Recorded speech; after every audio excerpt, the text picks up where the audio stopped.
नमस्कार साथियों, स्वागत है आप सभी का हमारे निर्मल क्लासेस करौली यूट्यूब चैनल पर। और आज आपके लिए बहुत ही शानदार और जानदार टॉपिक पढ़ाने वाले हैं।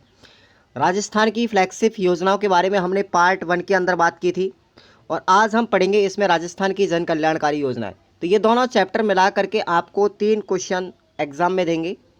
रीट मुख्य परीक्षा के लिए आपको इन दोनों ही चैप्टरों को अच्छे से रट के जाना है और आपको एक तीसरा चैप्टर और मिलेगा इसी में, विद्यार्थी कल्याणकारी योजनाएं। ठीक है, बालिकाओं के लिए विद्यार्थी कल्याणकारी योजनाएं, वो भी मैं आपको आगे थर्ड पार्ट में पढ़ाऊंगा। तो आप लोग जुड़े रहिए चैनल के साथ में, एक एक चैप्टर को बारीकी से पढ़ेंगे। साथियों, अब हम आते हैं अपने अध्याय पर और जन कल्याणकारी योजनाएं कौन कौन सी हैं उन सब के बारे में विस्तार से बात करेंगे। उससे पहले आप लोग इन नोट्सों को डाउनलोड कर लीजिएगा। खुराना स्टडी ऑफिशियल एप्लीकेशन से प्ले स्टोर पे आपको मिल जाएगा और आप लोग डिस्क्रिप्शन बॉक्स में भी इसमें लिंक दिया गया है और आप लोग टेलीग्राम को जरूर ज्वाइन कीजिएगा। बात करते हैं, सबसे पहली आती है हमारी जन कल्याणकारी योजनाओं में Mahatma Gandhi English medium school वाली योजना। इस योजना की शुरुआत की बात करें साथियों, तो ये बजट 2019-20 में चालू की गई थी और जिसका क्रियान्वयन किया जाता है स्कूल शिक्षा विभाग के द्वारा। इसका मंत्रालय कहाँ पर है? स्कूल शिक्षा विभाग के द्वारा। राष्ट्रपिता महात्मा गांधी की 150वीं जयंती के अवसर पर महात्मा गांधी गवर्नमेंट स्कूल जो इंग्लिश मीडियम है कक्षा 1 से 12वीं तक के, उनको स्थापित करने का सरकार ने निर्णय लिया था बजट 2019-20 के अंदर। साथियों, बात की गई थी बजट 2020-21 के अंदर 5000 से भी अधिक आबादी वाले समस्त गांवों, समस्त कस्बों और अगले 2 वर्षों में इंग्लिश मीडियम के लगभग 1200 से अधिक 1200 महात्मा गांधी राजकीय विद्यालय प्रारंभ किए जाएंगे और वो खुल चुके भी हैं, वर्तमान की स्थिति के अनुसार खुल भी चुके हैं। और आप लोगों ने देखा भी होगा कि महात्मा गांधी इंग्लिश मीडियम स्कूलों के अंतर्गत लगभग 9800 प्लस वैकेंसी अभी संविदा बेस पर टीचरों की नियुक्ति की गई है। क्लियर? और इसी बजट अभी इसी साल की गई 2023 में रीट के साथ साथ। राज्य में 553 से अधिक Mahatma Gandhi English medium school संचालित हैं और इनकी संख्या दिन प्रतिदिन बढ़ती भी जा रही है। अब इम्पॉर्टेंट है, सबसे वेरी वेरी इंपॉर्टेंट क्वेश्चंस है, आपको याद रखना है। घर घर औषधि योजना, और ये सीईटी में पूछा गया है, ये फर्स्ट ग्रेड में पूछा गया था और ये रीट में भी आपके आने के इसके चांसेस हैं। तो घर घर औषधि योजना चालू कब की गई थी साथियों? ये 1 अगस्त 2021 को चालू की गई थी और ये वन विभाग राजस्थान सरकार के द्वारा चलाई गई थी। इस योजना का उद्देश्य साथियों कि इस योजना के माध्यम से लोगों में इम्यूनिटी पावर को बढ़ाया जा सके और उन्हें बेहतर स्वास्थ्य सुविधा उपलब्ध कराया जा सके। तो ये इस योजना का उद्देश्य था। क्लास में ही याद हो जाएगा, ज़्यादा टफ नहीं है चैप्टर, आप लोग याद रखें, तसल्ली के साथ पढ़ें। इस योजना के माध्यम से राज्य के प्रत्येक परिवार को तुलसी, गिलोय, कालमेघ और अश्वगंधा, ये 4 पौधे यानी कि प्रत्येक घर के लिए दिए गए थे और 2-2 पौधे दिए गए थे, यानी टोटल कितने हो गए? 8 पौधे दिए जाने की बात की गई थी इस योजना के अंतर्गत। 2 तो तुलसी के दिए जाते थे, 2 गिलोय के दिए जाते थे, 2 ही कालमेघ के और 2 ही अश्वगंधा के प्रत्येक परिवार को दिए जाते थे। तो आपको प्रश्न यहाँ से भी बना था एक बार, टेस्ट सीरीज में मैंने देखा था कि घर घर औषधि योजना के अंतर्गत निम्न में से कौन सा पौधा शामिल नहीं है? तो इन 4 के अलावा तुलसी, गिलोय, कालमेघ और अश्वगंधा के अलावा अगर आपको कोई भी पौधा दिखाई दे ऑप्शन में, तो वो इस योजना के अंदर शामिल नहीं होगा। समझ में आ गया? अब देखिए, इस योजना के माध्यम से साथियों प्रत्येक परिवार को कुल 8 पौधे निःशुल्क उपलब्ध कराए जाते हैं। योजना के तहत 2021 से लेकर के 26 तक प्रदेश के लगभग 1,26,00,000 परिवारों को इसमें लाभान्वित किया जाएगा। इस योजना का लक्ष्य है ये, जिसमें 5 वर्ष में 210 करोड़ रुपए व्यय करके 30 करोड़ से अधिक औषधि पौधों को वितरण करने का लक्ष्य रखा गया है। तो ये आपको याद रखना है, इस योजना का लक्ष्य कब तक है? 2021 से लेकर के 2026 तक ये योजना प्रभावी रहेगी। कुल इसमें 8 पौधे प्रदान किए जाते हैं, 4 प्रकार के पौधे होते हैं। ठीक है ना? अब बात करते हैं शुद्ध के लिए युद्ध अभियान। तो शुद्ध के लिए युद्ध अभियान साथियों ये हर वर्ष चलाया जाता है, ये प्रति वर्ष चलाया जाता है राजस्थान के अंदर दीपावली के आसपास। तो ये आप लोगों को याद रखना है और वेरी वेरी वेरी इंपॉर्टेंट क्या है, ये योजना है। शुद्ध के लिए युद्ध अभियान की बात करें तो इसकी शुरुआत की गई थी साथियों 26 अक्टूबर 2020 से। शुरुआत कब हुई थी? 26 अक्टूबर 2020 से। और इसको प्रति वर्ष चलाया जाता है। और ये किसके द्वारा चलाई गई थी? ये चिकित्सा स्वास्थ्य एवं परिवार कल्याण विभाग और उपभोक्ता मामला विभाग के द्वारा इसका संचालन किया जाता है। इस योजना का उद्देश्य था कि राजस्थान के सभी नागरिकों को शुद्ध एवं सुरक्षित खाद्य पदार्थ उपलब्ध कराने के उद्देश्य से यह अभियान चलाया जा रहा है। एक अभियान था और साथियों ये प्रति वर्ष चलाया जाता है साथियों 1 जनवरी से। अब देखो 2022 में कब चलाया गया था? ये 1 जनवरी 31 मार्च तक चला था, ठीक है ना, 2022 में। इसका मुख्य उद्देश्य क्या है साथियों? मुख्य की बात करें तो राज्य एवं जिला स्तर पर गुणवत्ता नियंत्रण समिति का गठन भी किया गया है। विशेष क्या है इसमें कि विभिन्न त्योहारों होली, दीपावली, रक्षाबंधन आदि पर ये अभियान चलाया जाता है। और वर्ष 2020-21 में खाद्य पदार्थों के लगभग 7093 नमूने लिए गए, जिनमें से 3456 जो नमूने थे वो मिलावटी प्रकरण के पाए गए थे। यानी कि 3456 पदार्थों के अंतर्गत या नमूनों के अंतर्गत मिलावटी पाई गई थी। चैनल को सब्सक्राइब करके रख लें साथियों, एकदम बेटर कंटेंट आपको दिया जाएगा। यहाँ से चिंता करने की कोई बात नहीं है। रीट पात्रता हो चाहे रीट मेंस हो, कोई ज़्यादा बड़ी बात नहीं है। और इस अभियान की बात करें तो इस अभियान में दूध, मावा, पनीर, दूध उत्पाद, आटा, बेसन, खाद्य तेल, घी और सूखे मेवे मसालों की जांच की जाती है। मिलावटी खाद्य सामग्री बनाने और बेचने वाले के खिलाफ में सही सूचना देने वाले को भी कितना पैसा दिया जाता है? 51,000 रुपये का इनाम दिया जाता है। तो इम्पोर्टेंट क्या है यहाँ पर, अगर कोई भी दुकानदार के खिलाफ में या खाद्य सामग्री के खिलाफ आवाज़ उठाता है और उसकी सूचना देता है कोई भी व्यक्ति कि भाई ये दुकानदार इस सामान में मिलावट कर रहा है, तो उस व्यक्ति को जो सूचना देता है उसको 51,000 रुपये का नगद पुरस्कार देने का प्रावधान भी किया गया है। तो ये अच्छी बात है, आप लोगों को भी शिकायत करनी चाहिए। नेक्स्ट है हमारी मुख्यमंत्री कन्यादान योजना। मुख्यमंत्री कन्यादान योजना साथियों बहुत इंपॉर्टेंट है और ये सामाजिक न्याय एवं अधिकारिता विभाग के द्वारा संचालित की जाती है। इस योजना का उद्देश्य है कि राजस्थान के मूल निवासी जो आर्थिक दृष्टि से कमज़ोर हैं उनकी कन्याओं के विवाह के लिए आर्थिक संबल प्रदान किया जाता है, कुछ आर्थिक सहायता राशि दी जाती है। और कौन कौन सी कैटेगरी के लिए जाती है? SC व ST तथा BPL के परिवार। राजस्थान के अंदर जितने भी SC ST परिवार हैं उनकी लड़कियों के विवाह के लिए पैसा दिया जाता है, और राजस्थान में जितने भी BPL परिवार हैं उन सब के लिए भी दिया जाता है। हम बात कर लेते हैं साथियों यहाँ पर अब दिए कितने जाते हैं पैसे। तो देखेंगे लड़की की अगर शादी होती है 18 वर्ष पूरा होना चाहिए, अगर उसकी शादी होती है तो इसको 31,000 रुपये दिए जाते हैं। जब कन्या की 10वीं पास है, अगर लड़की ने 10वीं पास कर ली है तो उसको 10,000 रुपये दिए जाते हैं।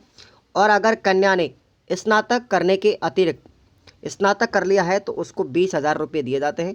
तो टोटल कितनी राशि हो गई साथियों इसकी? 61,000 कितनी हो गई? टोटल 61,000 रुपये राशि हो जाएगी। क्लियर?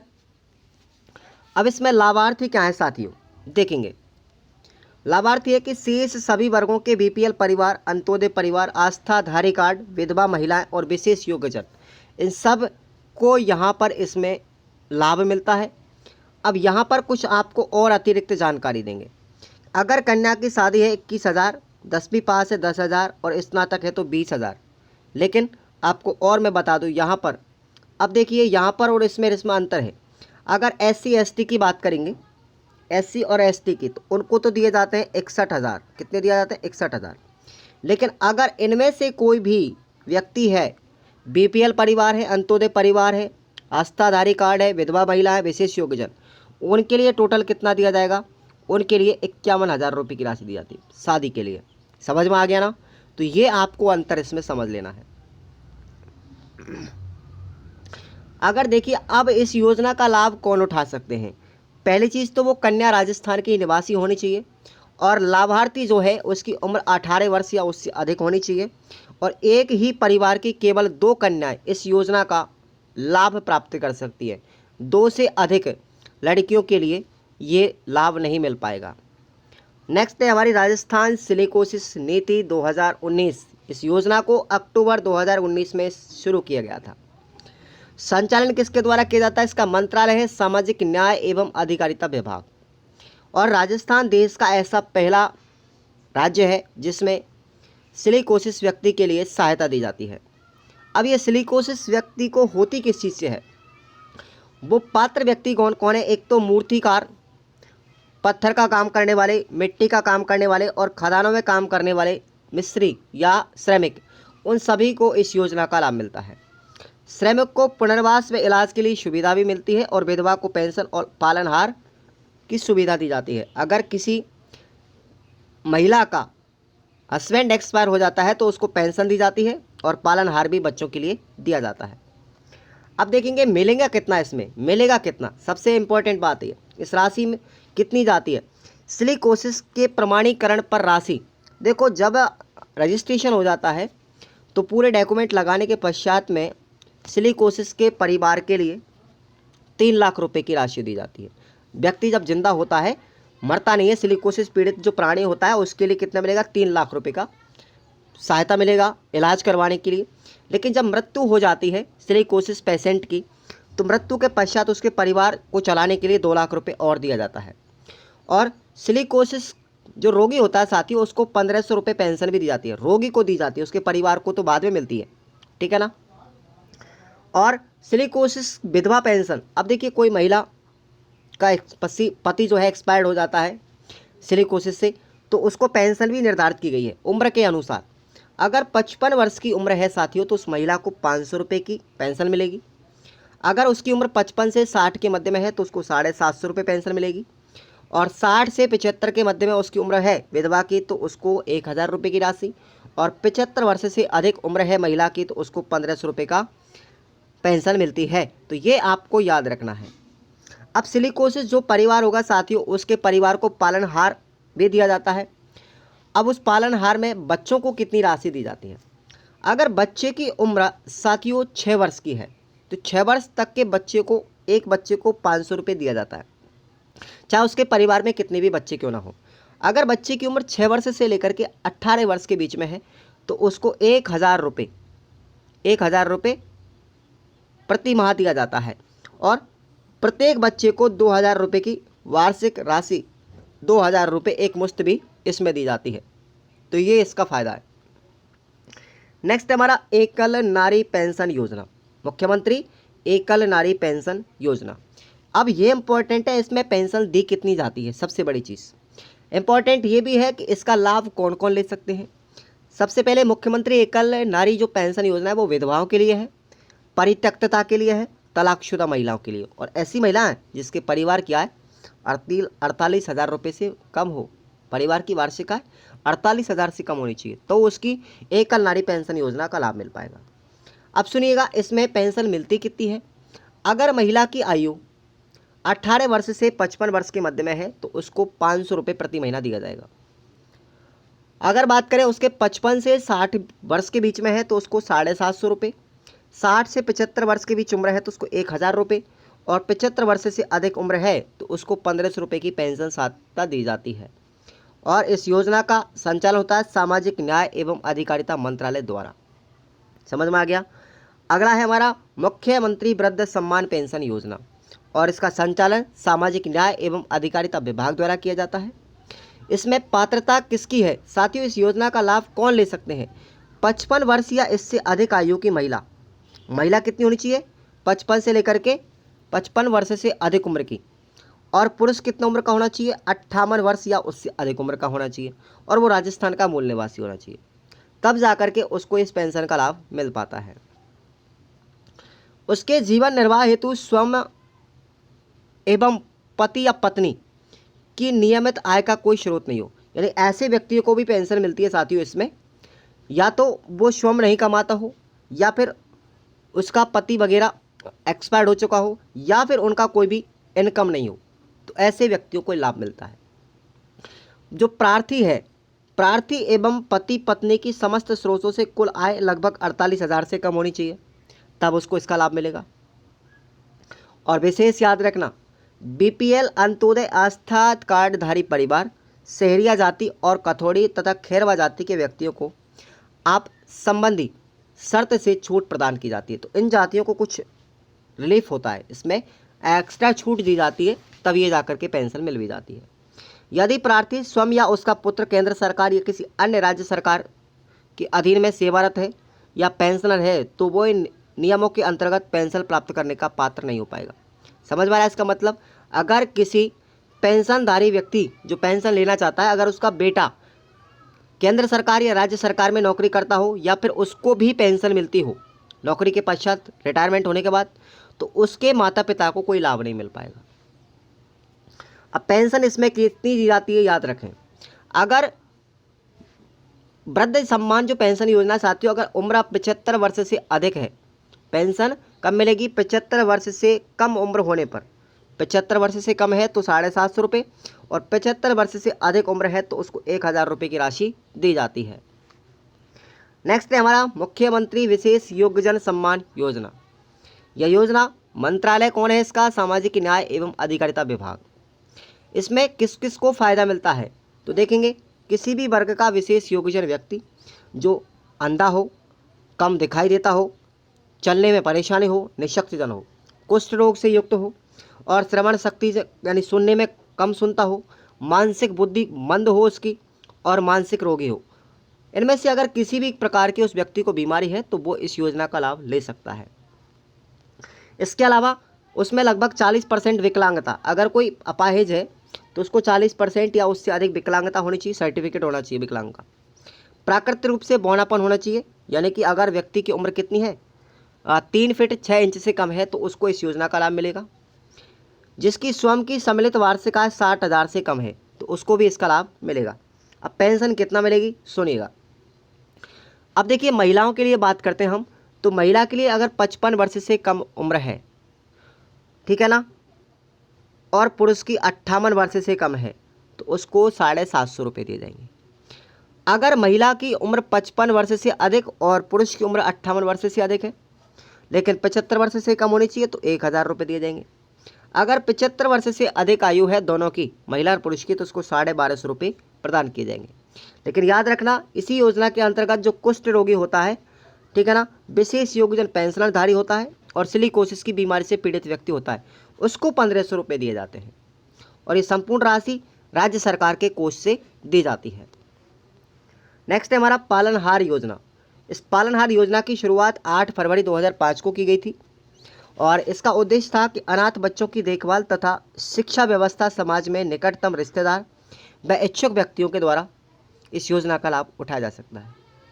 साथियों इसका संचालन सामाजिक न्याय और अधिकारिता विभाग द्वारा किया जाता है और इसमें पात्र कौन होंगे? एक तो अनाथ बच्चे, न्याय की कार्रवाई के तहत में कारागार में कैद माता पिता तथा उसके बच्चे, विधवा पेंशन प्राप्त महिला के बच्चे, पुनर्विवाह या नाते पर गई महिला के बच्चे, एड्स व सिलिकोसिस पीड़ित के बच्चे और परित्यक्त व तलाकशुदा महिला के बच्चे, इन सभी को ये पेंशन दी जाती है। शर्त क्या है लेकिन इसमें? पालनहार के परिवार की वार्षिक आय 1,20,000 से अधिक नहीं होनी चाहिए और बच्चे की उम्र 18 वर्ष से कम हो।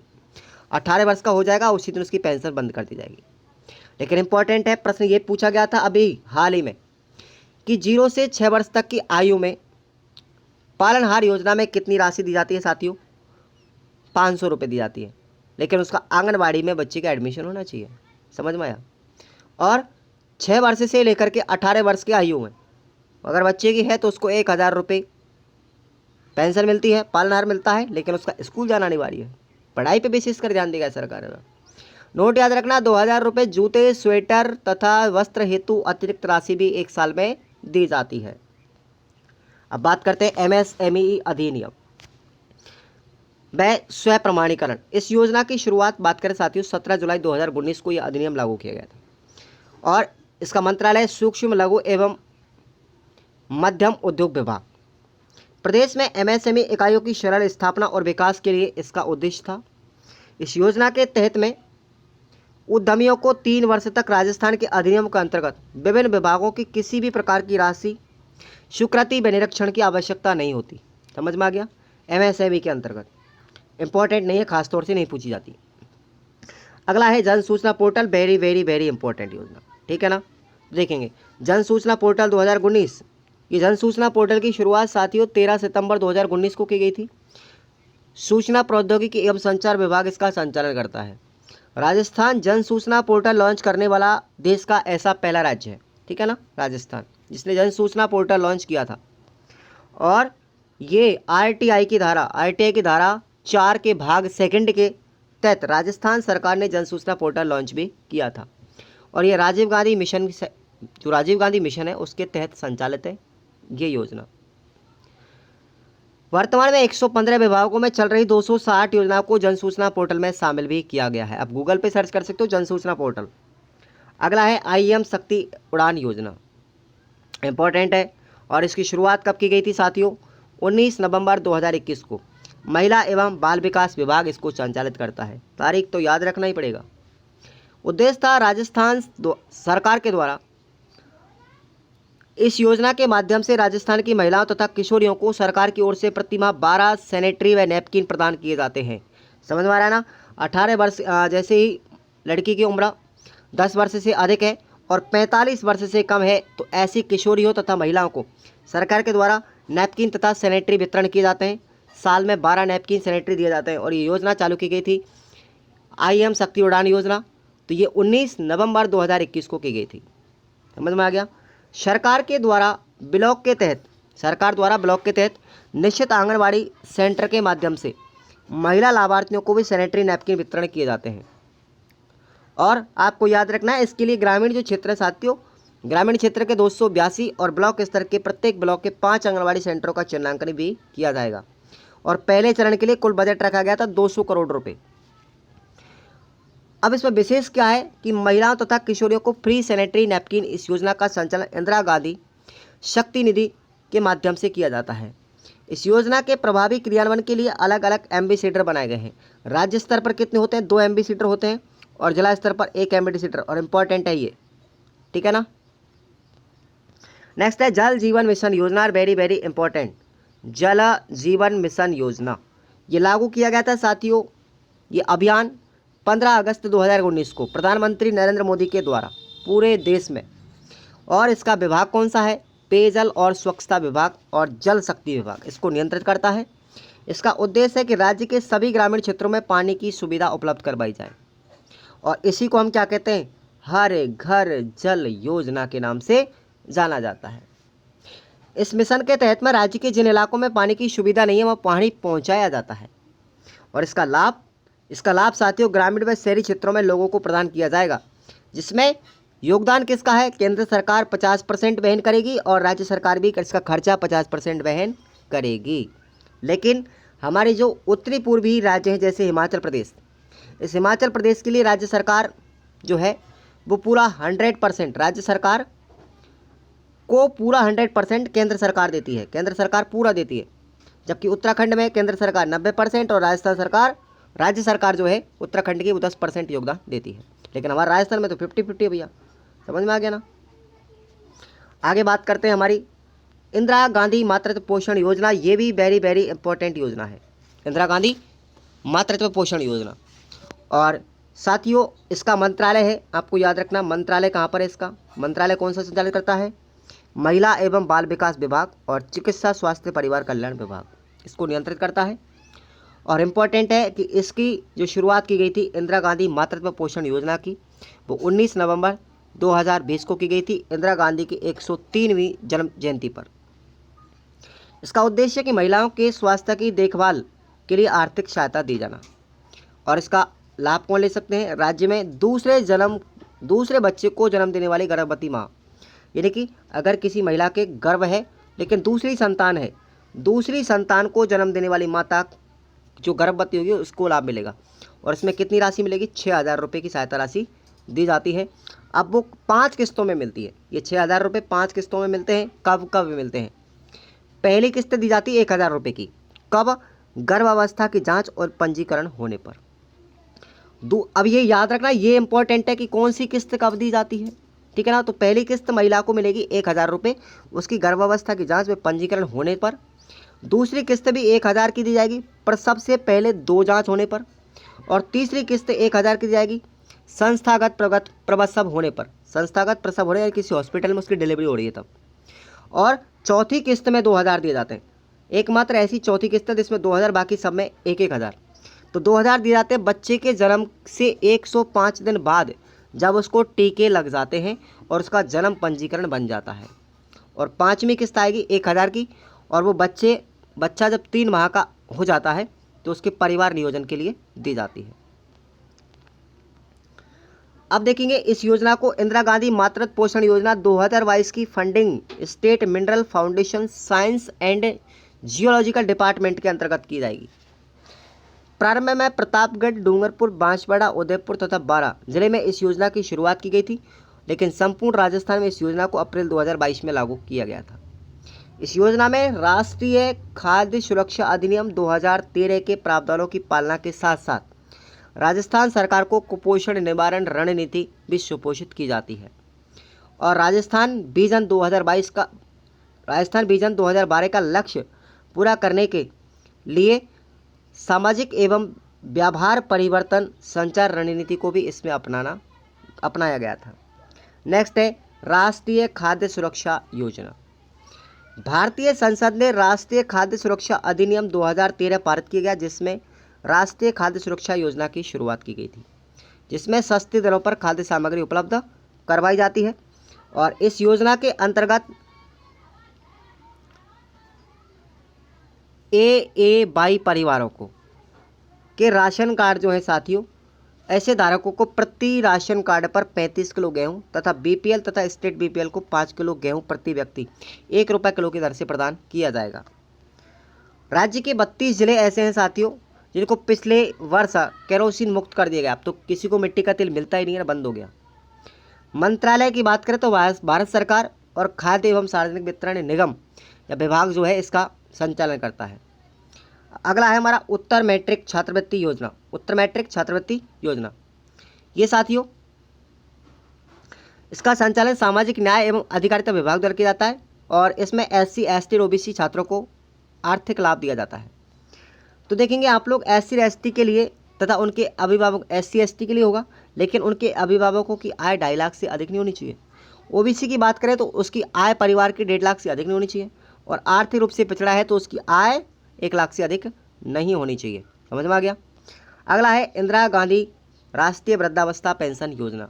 इसकी शुरुआत 19 नवंबर 2007 को की गई थी और इसका संचालन किया जाता है सामाजिक कल्याण विभाग तथा केंद्र सरकार के द्वारा। आर्थिक रूप से कमजोर वृद्धजन, विधवा महिलाएं, विकलांग नागरिकों को प्रति माह इसमें पेंशन दी जाती है। और पेंशन कितनी मिलेगी? अगर 60 से 75 वर्ष की उम्र है तो 750 रुपये, और 75 वर्ष से अधिक उम्र है तो 1000 रुपये दी जाएगा। उसके बाद इंदिरा गांधी राष्ट्रीय विधवा पेंशन योजना, ये 7 अक्टूबर 2009 को शुरू किया गया था और इसका संचालन सामाजिक न्याय एवं अधिकारिता विभाग द्वारा किया जाता है। पात्र कौन रहेगा इस योजना में? BPL परिवार की 40 वर्ष या उससे अधिक आयु की महिलाएं, सबको ये योजना मिलेगी। और इसमें पेंशन मिलती है साथियों 40 वर्ष से 45 वर्ष के मध्य में 500 रुपये का प्रति माह, 55 से 60 की महिलाओं को 750 रुपये, 60 से 75 की महिलाओं को 1000 रुपये, और 75 से अधिक उम्र है महिला की तो उसको 1500 रुपये प्रति माह पेंशन दी जाएगी। नेक्स्ट है इंदिरा गांधी राष्ट्रीय निःशक्त पेंशन योजना। इस योजना की शुरुआत 2009 में की गई थी साथियों और इसका संचालन सामाजिक न्याय एवं अधिकारिता विभाग द्वारा किया जाता है। पात्र कौन रहेगा? जो बहु निःशक्तता से ग्रसित हो, यानी कि उसमें बहुत ज़्यादा निःशक्तता होनी चाहिए, कई तरह की बीमारियों से निःशक्तता है व्यक्ति, और जिनकी आयु 18 वर्ष से कम हो, जैसे अंधा है, कम दिखता हो, कुष्ठ रोगी हो, कम श्रवण शक्ति हो, ठीक है ना। उसको पेंशन कितनी मिलेगी साथियों? 18 से 55 के मध्य में महिला को मिलेगी 750 और पुरुष को मिलेगी 18 से 58 बीच में 750 रुपये। उसके बाद 55 से 75, अब देखेंगे 55 से 75 अगर महिला है तो उसको 1000, और 58 से 75 अगर पुरुष है तो उसको 1000। अगर 75 वर्ष से अधिक महिला तथा पुरुष कोई भी हो उसको 1250 रुपये। अगर 18 वर्ष व उससे अधिक के उम्र का कोई भी व्यक्ति है जिसको कुष्ठ रोग से ग्रसित है या विशेष रोगजन व्यक्ति है उसको 1500 रुपये दिए जाएंगे। नेक्स्ट है लघु एवं सीमांत वृद्ध जन कृषक सम्मान योजना। इसकी घोषणा 2019 में की गई थी सामाजिक न्याय एवं अधिकारिता विभाग के द्वारा। इसका उद्देश्य लघु व सीमांत श्रेणी के किसान ही इस योजना का लाभ उठा पाएंगे और इसमें पेंशन दी जाती है। अगर इसमें पात्र व्यक्ति वो होगा जिसकी उम्र 55 से 75 है, महिला की तो 750, 58 से 75 पुरुष है तो उसको 750, 75 वर्ष से अधिक कोई भी स्त्री पुरुष है तो उसको 1000 रुपये। समझ में आ गया। तो ये हमारी टोटल कंप्लीटली आज हमारी फेलो फ्लैगशिप और जन कल्याणकारी योजना कंप्लीट होती है। आप लोग इन नोट्सों को डाउनलोड कर लो खुराना स्टडी ऑफिशियल ऐप से। आपको बेटर कंटेंट है ये, इससे प्रश्न कहीं बाहर नहीं जाएगा। और मैं लेटेस्ट चीज़ें भी आपको पढ़ाता रहूँगा करंट अफेयर के साथ में। जल्दी ही एग्जाम से 6 मंथ की पहले की आपको करंट अफेयर पढ़नी है, बस इससे ज़्यादा कुछ नहीं आएगा। मिलते हैं साथियों, चैनल को सब्सक्राइब जरूर करके रखना और अपने साथियों को भी शेयर करना मत भूलिएगा चैनल को। धन्यवाद।